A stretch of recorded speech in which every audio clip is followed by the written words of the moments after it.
Hello students, welcome to the lecture on the basic concepts of probability, and after the lecture we will be able to learn the following objectives. Define probability, describe the probability distribution, understand conditional probability and Bayes' theorem.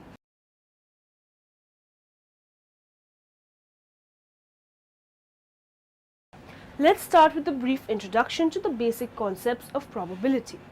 Probability theory deals with situations in which there is an element of randomness or chance. The mathematical theory of probability arose in consideration of games of chance but is now widely used in far more practical and applied situations. A random phenomenon is a situation in which we know what outcomes could happen, but we do not know which particular outcome will happen. Probability of a single event. If we roll a six-sided dice, there are six possible outcomes, and each of these outcomes is equally likely. A 6 is as likely to come up as a 3, and likewise for the other four sides of the dice. For the better understanding, see the formula on your screen. Let's now take a look on probability. Probability is the branch of mathematics that studies the possible outcomes of given events together with the outcomes' relative likelihoods and distributions. In common usage, the word probability is used to mean the chance that a particular event or a set of events will occur expressed on a linear scale from 0 impossibility to 1 certainty, also expressed as a percentage between 0% and 100%. The analysis of events governed by probability is called statistics.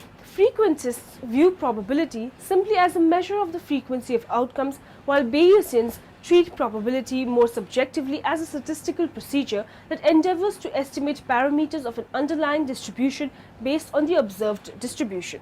A variate is defined as a set of all random variables that obey a given probabilistic law. The concept of probability is similar to the idea of percentage. You hear people every day say things like something has a 50% chance. The difference is that in probabilities we will not say that something has a 50% chance. We will say that the probability is 0.5. So first of all, probabilities are numbers between 0 and 1. If an event has a probability of 0, that is an impossible event. And if an event has a probability of 1, then we will call it a sure event.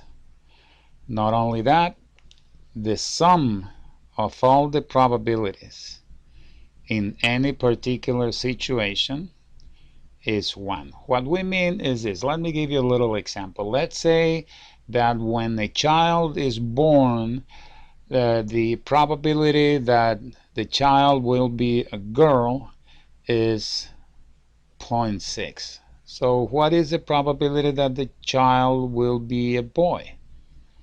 It has to be 0.4 because the total has to be 1, which in percentages language we would say 100%. So keep these two ideas in mind. Probabilities are numbers between 0 and 1, and the sum of all the probabilities in a particular situation has to be 1. Now there are a few terms that we need to clarify from the very beginning. We talk about an experiment. And an experiment is simply any activity with an observable result. And we talk about trials. And a trial is simply a repetition of the experiment. The experiment may be a child being born, although that's something that you probably don't have too much control to experiment, but let's say something simpler. Flipping a coin, that's an experiment. So every flip of the coin will be a new trial. We talk about outcomes. and the outcomes are simply the results of each trial. And sample space. The sample space is simply the set of all possible outcomes. And let me highlight the word set. And what are sample points? Sample points are simply elements of the sample space. And what are the elements of the sample space? The elements of the sample space are outcomes. Okay? And what is an event? An event is simply a subset of the sample space. And again, let me highlight the word set. What I want you to notice is that events are sets. The sample space is a set. Let's use this terminology with an example. Let's say that in this example we're flipping a coin 3 times. Coin 3 times. So if we flip a coin 3 times, what are the possible outcomes? What would be the sample space?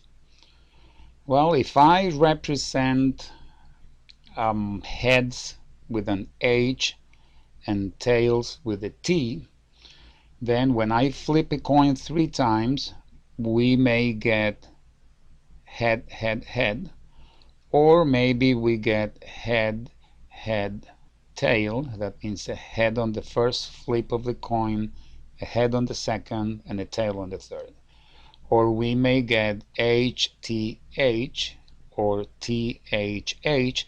To make sure that I don't miss anyone and I don't repeat anyone, what I'm doing is moving this T to the left.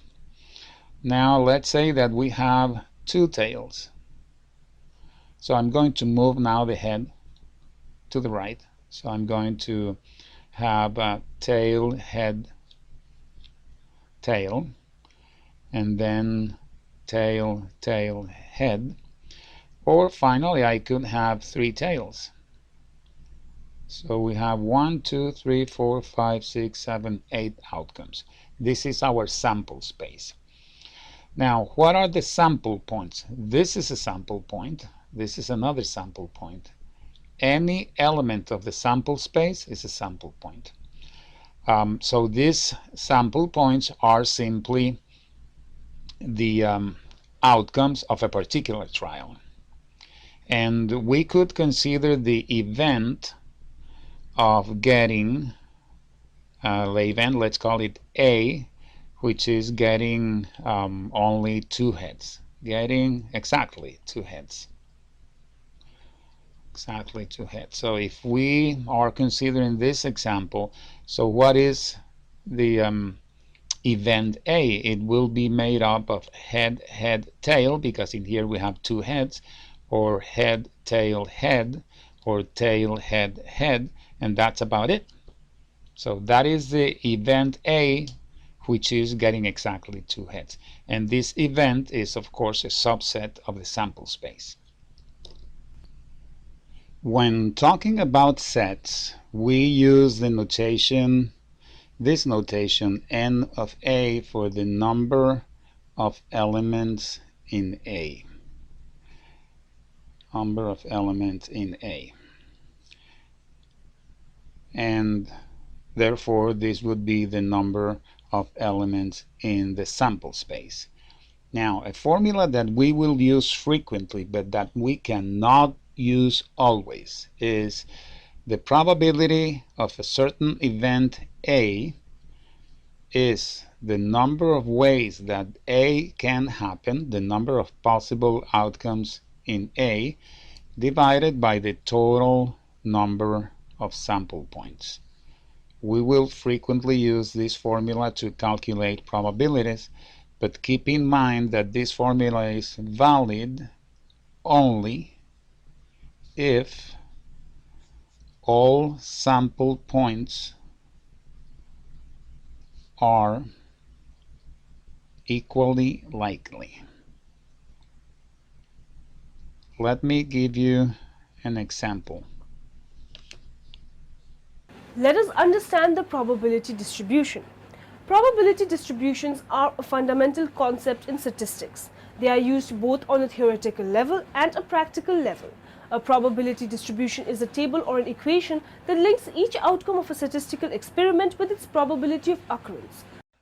Hello everyone. In this video, we'll talk about the concept of probability distribution, and I try to make this video very basic so that it's easy to understand for anyone who doesn't even have any background in mathematics or statistics. And I'll begin with the example of a bullseye. So suppose you're having a night out with the friends and you are playing a dart.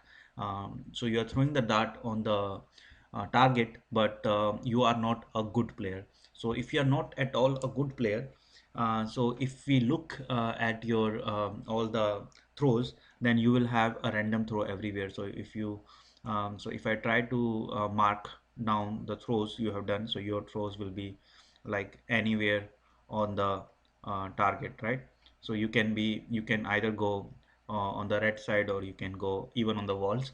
But if we just talk about your throws, then it will be everywhere.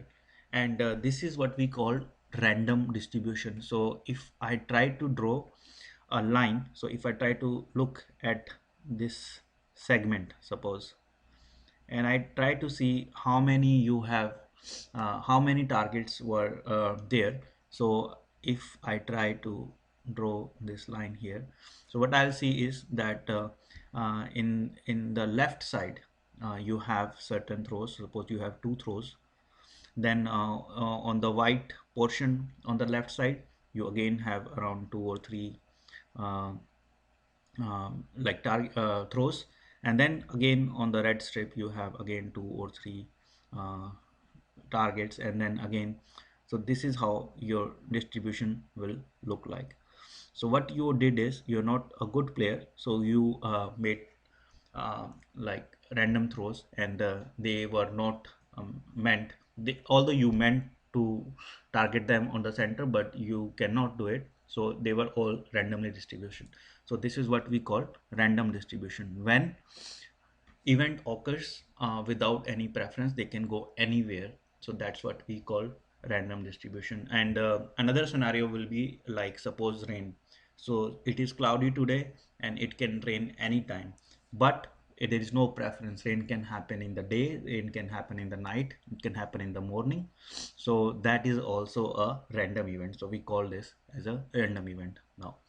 Now suppose instead of you, now you have another friend who is a very good player of dart, and he can throw it on the center, but he's not very perfect. So he tried to throw at center, but sometimes he misses and he gets on the white side. So let me take another color. So let me take the green. And so he throws in the center, but sometimes he gets here, sometimes he gets here, but it's rarely that he gets here, and it's very rare that he will get here, but mostly he will get into the center. So if I try to draw his probabilities, then it will look like this. So only one on the very left side, little more on the medium left side. Then as I go to the center, the probability increases, or the number of target increases, and when I come to the center bullseye, then there is a big number of placements there, and then as I move around, then it further goes down because he is a good player. So if you look at this, so this is your throws. So this is what we call Gaussian distribution. So you try to target at certain things, but it never happened exactly the way you design it. So sometimes you miss it on the one side, or sometimes you miss it on the other side, but you try to make it on the target most of the time. So you get, this is what we call the Gaussian distribution. Probability distribution prerequisites.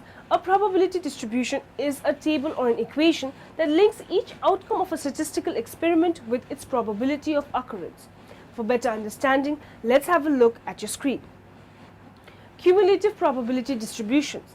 A cumulative probability refers to the probability that the value of a random variable falls within a specified range. Cumulative probability refers to the probability that the random variable x is less or equal to x. For better understanding, let's have a look at your screen. Uniform probability distribution. The simplest probability distribution occurs when all of the values of a random variable occur with equal probability. This probability distribution is called the uniform distribution. Let's look at an introduction to the continuous uniform distribution. There is a discrete version of the uniform distribution, but this video is about the continuous distribution. For the uniform distribution, the probability density function f of x is constant over the possible values of x. Here I'm calling c the minimum value x can take on, and d the maximum value x can take on, and c and d are allowed to be any finite values. Any intervals of equal length are equally likely to occur. So it is exactly as likely to get a value in an interval down here close to c as a value over here close to d, provided those two intervals are of equal length. This is a continuous probability distribution, so we know that the area under the entire curve has to equal 1. But for the uniform distribution, that area is simply a rectangle. And so that area is the area of a rectangle, and we know that that is simply the base times the height. And the base is d minus c, and the height here is f of x. And we know that has to equal 1. And so between c and d, f of x, this implies that f of x is equal to 1 over d minus c between c and d. So this height here is 1 over d minus c. But let's see that written out a little more formally. Here's the probability density function of the uniform distribution. F of x is equal to 1 over d minus c between c and d, and 0 elsewhere. So the height of the curve is 1 over d minus c here, but it drops to 0 outside of the interval c to d. Suppose we wanted to find the median of this distribution. Well, the median is simply the value down here, the value of the variable that splits the distribution in half, with half the area to the left and half the area to the right. Well, not too hard to see here for the uniform distribution that that is simply going to be the midpoint between c and d. And since this is a symmetric distribution, the mean and median are equal. So the mean and median are both equal to the midpoint between c and d. The median is the midpoint between c and d, which simply works out to c plus d over 2. And the mean, which I'm going to call mu here, is also equal to that. The midpoint between c and d, or just the average of c and d. The variance, we have to use a little calculus to find that. So I'm going to let you verify for yourselves that that is simply equal to 1 over 12 times d minus c squared. We need to use a little integration to find that. For continuous probability distributions, finding areas under the curve usually requires integration. But for the uniform distribution, areas under the curve are simply rectangles, so we can find that using simple areas of rectangles. We could use integration if we so desired, but we don't have to. Suppose x is a random variable that has a uniform distribution with c equal to 200 and d equal to 250. What is f of x? f of x is equal to 1 over d minus c, which is 1 over 250 minus 200, or 1 over 50. That's not true everywhere, though. That's only true for values of x that lie between 250 and 200. Outside of that interval of values, it's equal to 0. So we say f of x equals 0 otherwise. Visually, what's happening down here is that this height here we just found to be 1 over... Complementary events. The complement of event E denoted by E and is the set of outcome in S that are not included in event E. Probability is the mathematical framework for describing modeling uncertainty. It is a numerical measure of the likelihood that a specific event will occur. Two or more outcomes or events that have the same probability of occurrence are said to be equally likely outcomes or events. Probability is denoted by PPE, denotes the probability of the event E. Calculating probabilities. Classical approach. For better understanding, let's see the formula on your screen. Relative frequency approach. Probability of E may be interpreted as the relative frequency of the E over a long series of experiments. For better understanding, let's have a look at your screen. The law of large numbers. If an experiment is repeated again and again, the probability of an event obtained from the relative frequency approaches the actual or theoretical probability. Probabilities must be between 0 and 1 inclusive. A probability of 0 indicates impossibility. A probability of 1 indicates certainty. Rounding rule for probabilities. Probabilities should be expressed as reduced fractions or rounded to 2 or 3 decimal places. When the probability of an event is an extremely small decimal, it is permissible to round the decimal to the first non-zero digit after the decimal point. Let's talk about conditional probability and Bayes' theorem. The conditional probability of an event B is the probability that the event will occur given the knowledge that an event A has already occurred. From this definition, the conditional probability B, P, BA is easily obtained by dividing by PA. For the better understanding, see the formula on your screen. Bayes' theorem. Bayes' theorem allows us to calculate the conditional probability on way, example P, B over A, when we know the conditional probability the other way, P, A over B. Bayes' formula. For the better understanding, see the formula on your screen. Now in the end, let us summarize what we have learned in this lecture. Probability is the branch of mathematics that studies the possible outcomes of given events together with the outcomes' relative likelihoods and distributions. Probabilities are defined to obey certain assumptions called the probability axioms. A cumulative probability refers to the probability that the value of a random variable falls within a specified range. The conditional probability of an event B is the probability that the event will occur given the knowledge that an event A has already occurred. Bayes' theorem describes the relationship that exists within an array of simple and conditional probabilities.